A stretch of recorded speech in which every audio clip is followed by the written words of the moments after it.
तो नमस्कार दोस्तों, जय हिंद, वंदे मातरम। एक नए दिन में आपका स्वागत है।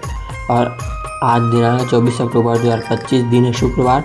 और इसी प्रकार के छत्तीसगढ़ी समाचार देखने के लिए आप हमारे चैनल को सब्सक्राइब जरूर कीजिए, क्योंकि हम लोग छत्तीसगढ़ के सभी जिले से संबंधित समाचार इस चैनल पर लाते रहते हैं। मौसम विभाग, रेल विभाग, शिक्षा विभाग, है ना, रोजगार संबंधी न्यूज़, सभी प्रकार के न्यूज़ लाते हैं। तो आप लोग हमारे समाचार कौन से जिले से देखते हैं, जरूर हमें कमेंट करके बताइए, ताकि हम लोग उस जिले से संबंधी अच्छे समाचार सबसे पहले ला सकें। और आपको इस प्रकार जो सब्सक्राइब कर लेना है, उसके बाद बेल को जरूर दबाना, ताकि आपको रोज़ हर दिन सुबह इस प्रकार के समाचार सुबह सुबह मिल सके।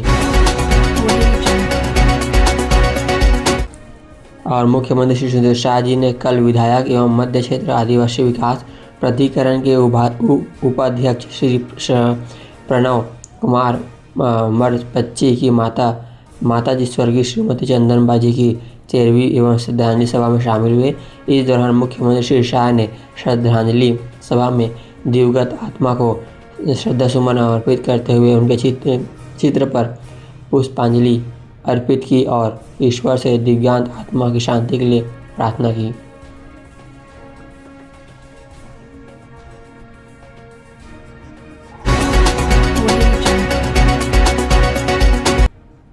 और मुख्यमंत्री श्री सुरेंद्र शाह जी ने कल उनके निवास कार्यालय में पंजाब सरकार के कैबिनेट मंत्री श्री हरदीप सिंह मुंडिया, डॉक्टर बलबीर सिंह से सौजन्य मुलाकात कर उन्हें 9वें सिख गुरु श्री गुरु तेज बहादुर जी के 350वें शहीद दिवस के उपलक्ष्य में आयोजित होने वाले विशेष कार्यक्रम में शामिल होने के लिए आमंत्रित किया। इस अवसर पर मुख्यमंत्री शाह ने पंजाब सरकार को सफल आयोजनों के लिए शुभकामनाएं दी। उन्होंने कहा कि गुरु तेज बहादुर जी का बलिदान न केवल सिख समाज के लिए बल्कि संपूर्ण मानवता के लिए अमर संदेश है, जिसने त्याग और धर्म के रक्षा के लिए सदैव तत्पर रहने की प्रेरणा दी है। भिलाई में गौवंश को 50 से ज़्यादा बार चाकू से गोदा, हिंदूवादी संगठनों ने किया थाने का घेराव। घटना गुरुवार सुबह की बताई जा रही है।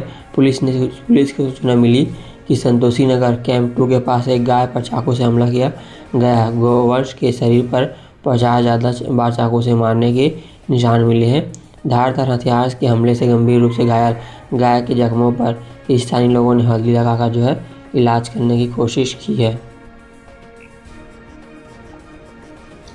और यहाँ बाद घटना खबर फैलते बड़ी संख्या में स्थानीय लोग थाने पहुंचे और पुलिस प्रशासन के खिलाफ नारेबाजी नाराजगी जताई। इस बीच बजरंग दल और बीजेपी कार्यकर्ता भी थाने पहुंचे और सख्त कार्रवाई की मांग की।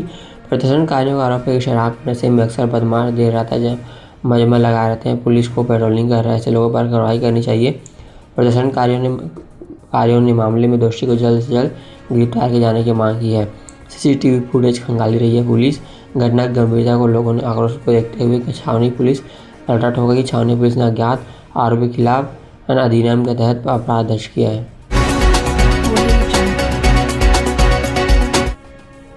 पत्नी के बार बार इंस्टा रील बनाने की आदत से परेशान पति ने काटी घर की बिजली, लेकिन बात यहाँ तक पहुँची। पत्नी की रील बनाने की आदत से परेशान पति ने घर की बिजली काट दी।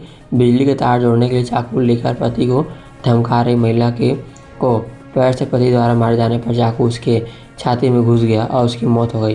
पुलिस ने आरोपी कुंदन राम को गिरफ्तार कर न्यायिक रिमांड पर भेज दिया है। ग्राम अखोराखुर्द निवासी हिरन राम ने चौकी बरिया में रिपोर्ट दर्ज कराई कि गांव का कुंदन पहाड़ी कौरवा दौड़ाते हुए उसके पास आया और बताया कि उसकी पत्नी किरण के छाती में चाकू लग गया। सोचने पर वह अपने साथी राम साय के साथ कुंदन के घर पहुंचा तो देखा कि किरण कमरे के अंदर बिछे बिस्तर पर मृत अवस्था में पड़ी थी। उसके छाती के बाएं हिस्से में गहरा घाव था और पास में खून के निशान दिखे। सुबह जो पुलिस ने कार्रवाई की और जो कुंदन को गिरफ्तार किया गया।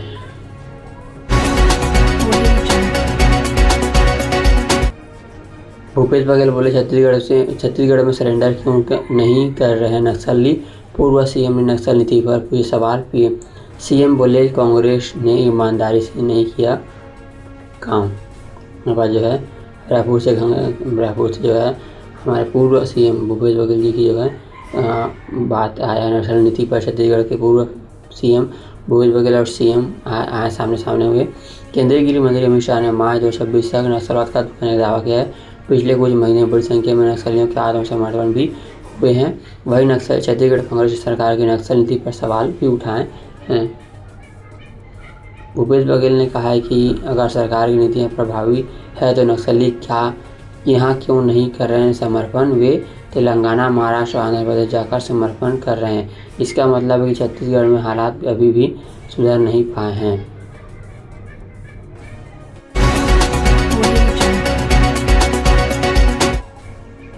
पीएम आवास 2.0 में निकाय सूचना केंद्र सरकार ने मांगी 50,000 लोगों के नाम, राज्य से सिर्फ 11,000 ही भेज सके हैं। यहाँ पर जो दोस्तों प्रधानमंत्री आवास योजना के तहत छत्तीसगढ़ से 50,000 लोगों का जो है नाम मांगा गया था, लेकिन यहाँ पर जो है सिर्फ 11,000 लोगों का नाम भेजा गया है। प्रधानमंत्री आवास योजना शहरी 2.0 में छत्तीसगढ़ के नगरीय निकायों की बड़ी लापरवाही सामने आई है।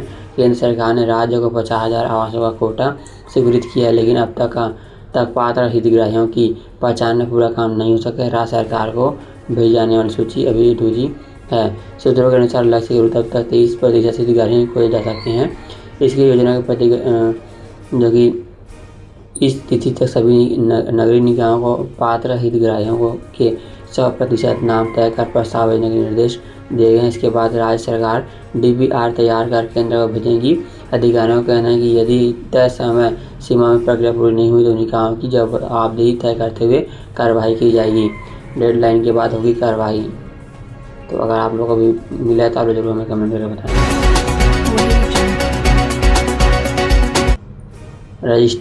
रजिस्टर में हाजिरी लगाने के बाद अब शिक्षक पर हर बच्चे की अटेंडेंस रोज ऐप में भी करेंगी अपलोड। यहाँ पर दोस्तों है ना जो है शिक्षा विभाग समाचार निकल कर आया हुआ है, जहाँ की अब जो शिक्षक हैं वो बच्चों के अटेंडेंस लेने के बाद ऑनलाइन भी रिकॉर्ड में डाल और जो पूरे समाचार निकल कर राज्य के सरकारी स्कूल के बच्चों की हाजिरी अब ऑनलाइन भी दर्ज की जाएगी। कक्षा के रजिस्टर में हाजिरी करने के बाद शिक्षकों को शिक्षण ऐप में सभी बच्चों की उपस्थिति दर्ज करानी होगी। इसके लिए ऐप का लॉन्च कर दी गई जानकारी सभी राज्य के सभी जिला शिक्षा अधिकारियों को भेज दी गई है। तो इस पर आप क्या करना हमें जरूर बताएं। महिला ने वीडियो में आपकी सुनाई फिर जान दी, रिमोट छीनने से नाराज पति ने घर वालों के सामने तमाचा मारा। यहाँ पर दोस्तों रायपुर से एक बार फिर समाचार आया हुआ है, जहाँ की महिला ने घरेलू हिंसा के चलते है ना राजधानी के चंगोरा फाटा में एक 25 वर्ष की नवविवाहित ने फांसी लगाकर आत्महत्या कर लिया है। आत्महत्या के पहले उसने एक वीडियो बनाया जिसमें उसने अपने पति ससुर पर शारीरिक और मानसिक प्रताड़ना का आरोप लगाया है। मृतक के पिता की शिकायत पर पुलिस ने है ना पति आशीष गोस्वामी और ससुर पूर्वेंद्र गोस्वामी के खिलाफ से याद दर्ज कर जांच शुरू कर दी है। पुलिस से मिली जानकारी के अनुसार मृतक मंजूषा जो गोस्वामी की शादी इसी साल 16 जनवरी को चंगोरा फाटा निवासी आशीष पूर्वेंद्र गोस्वामी से हुई थी। पूछताछ में पता चला कि मंगलवार को पति आशीष कमरे में टीवी देख रहा था, तभी मंजूषा के हाथ से रिमोट छीन लिया। इसके नाराज पति ने मोबाइल छीना और नीचे 2-3 झापड़ दिए थे। इससे नाराज होकर मंजूषा रोते हुए अपने कमरे में चले गई थी और उसने सुसाइड भी कर लिया।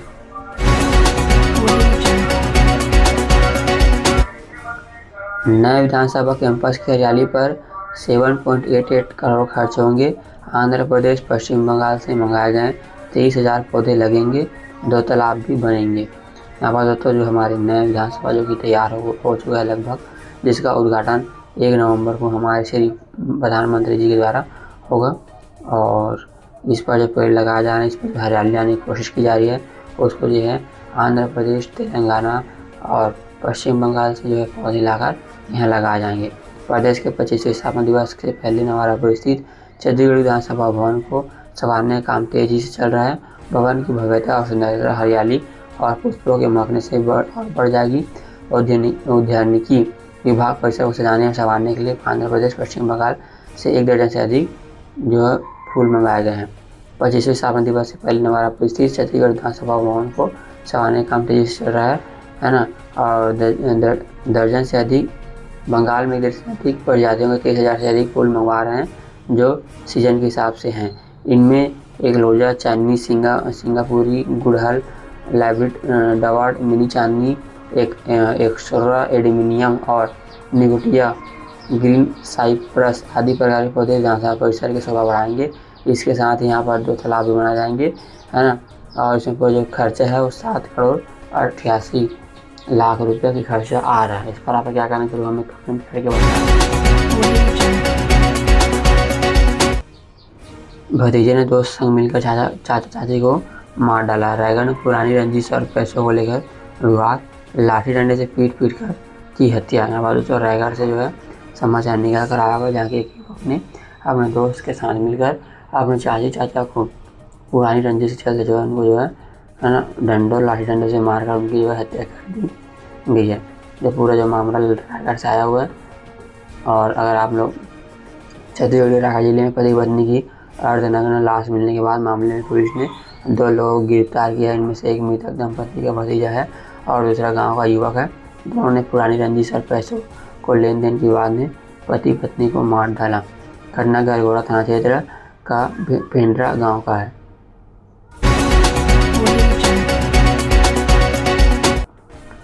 स्कूल में चिकन शराब करने वाले 2 टीचर सस्पेंड।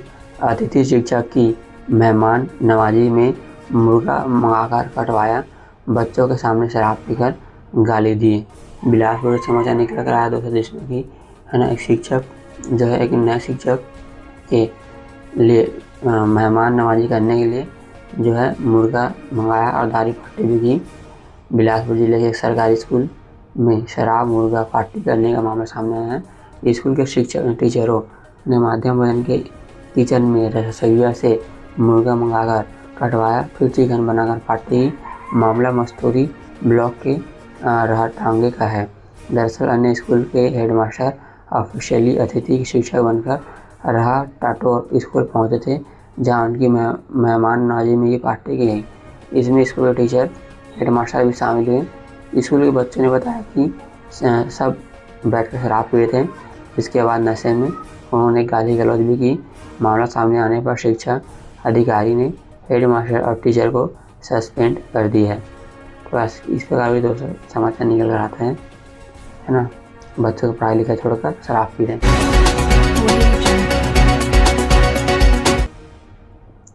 लड़की छेड़ने पर नशेड़ी को उठाकर पटका, चप्पल से पीटा। बिलासपुर में घूमने निकले छात्रों ने की पिटाई, लड़कियों पर कमेंट किया था। यहाँ पर दोस्तों बिलासपुर समाचार निकल कर आया हुआ है, जहाँ की एक नशेड़ी जो है लड़कियों को छेड़ रहा था, उन पर जो कमेंट कर रहा था, जिससे कि कुछ छात्र जो घूमने निकले हुए थे उसे पटक कर मारे। तो इस पर जो वीडियो भी आया हुआ है और आप देख सकते हैं 3 लोग मिलकर एक शराबी युवक को जो है पटक के यहाँ मार रहे हैं, है ना। पूरे कुछ नशेड़ी युवकों और छात्रों के बीच मारपीट हुई। छात्रों ने मिलकर एक नशेड़ी को खूब मारा। इसका वीडियो भी सामने आया है, जिसमें 3 लड़कों ने युवक को बार उठाकर जमीन पर पटका और उसे चप्पल से भी पीटा।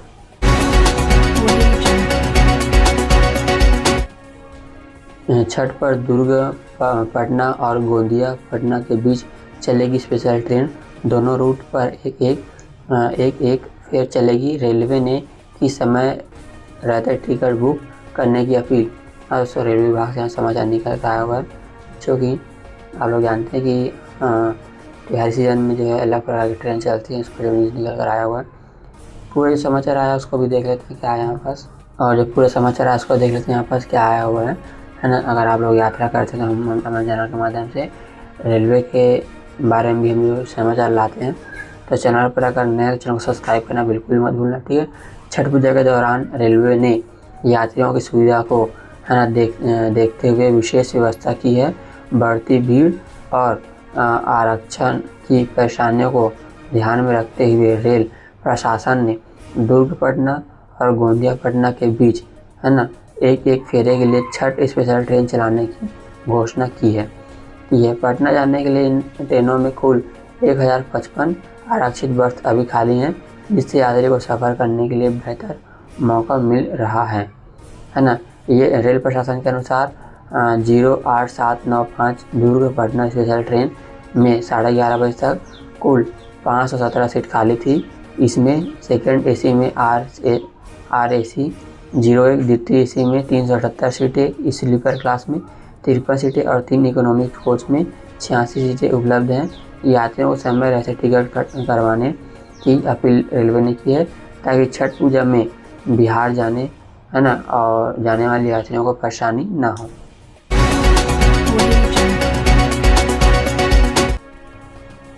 गोंडवाना और आजाद हिंद एक्सप्रेस 4 से 5 घंटे लेट पहुंची। यहाँ पर हजार फिर दोस्तों 4 से 5 घंटा जो कि लेट हुई है। इस बार समाचार निकल कर आया कि अभी त्योहारी सीजन चल रहा है और बिहार में छठ पूजा आने वाला है, जिसको देखते हुए है ना कुछ ट्रेन जो लेट भी आ रही हैं, तो जिसमें परेशानी हो रही है। दिवाली और छठ पर्व के चलते शुक्रवार को बड़ी संख्या में यात्रियों ने अपने गांव और घरों का रुख किया। नौकरी पेशे और विद्यार्थी और मजदूरों वर्ग ने अपने कामकाज की तरफ रुख किया। रेलवे स्टेशन में बड़ी संख्या में यात्री अपनी ट्रेनों का इंतजार करते दिखे, लेकिन त्योहार सीजन के बीच लंबी दूरी की गोंडवाना और आज़ाद हिंद एक्सप्रेस जैसे 4-5 घंटे।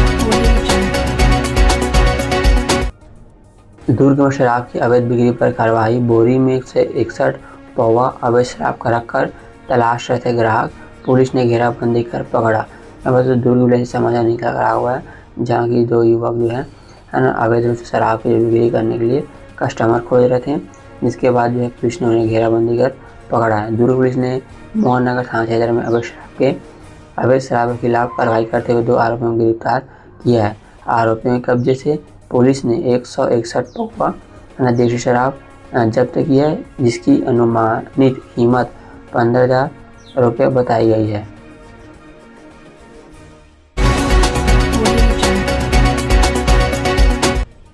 दो दिन छाए रहेंगे बादल, दिन के तापमान में गिरावट संभव। दोस्तों मौसम विभाग समाचार निकल के आया हुआ है। आप लोग जानते हैं कि हम लोग सभी समाचार और छत्तीसगढ़ के हर एक समाचार को हम लोग लाते हैं, जिसमें कि मौसम विभाग का भी समाचार हम लोग लाते हैं। तो आप लोगों का चैनल पर अगर नए हो तो चैनल को सब्सक्राइब करना मत भूलना, है ना, जरूर सब्सक्राइब कर लीजिए, है ना। दक्षिण क्षेत्र में बने लो प्रेशर एरिया से मौसम में बदलाव होने के संकेत है। अगले 2 दिन आसमान में बादल छाने का अनुमान है, वहीं कुछ हिस्सों में हल्की बूंदाबांदी हो सकती है। इस दौरान दिन के तापमान में भी मामूली गिरावट होगी। यह सिस्टम अगले 2 दिन तक दिन सक्रिय रह सकता है। इसके असर से मौसम शुष्क, है ना, इसके असर से जो मौसम शुष्क और रहेगा। वहीं आसमान में बादल छा रहेंगे, हालांकि अधिकांश हिस्सों में बारिश की संभावना है, लेकिन कुछ जगहों पर हल्की बूंदाबांदी हो सकती है। न्यूनतम तापमान में गिरावट की संभावना भी फिलहाल नहीं है। तो चलो दोस्तों, आज के इतने समाचार, फिर मिलते हैं कल सुबह। तब तक के लिए जय हिंद, वंदे मातरम, जय जवाहर, जय छत्तीसगढ़।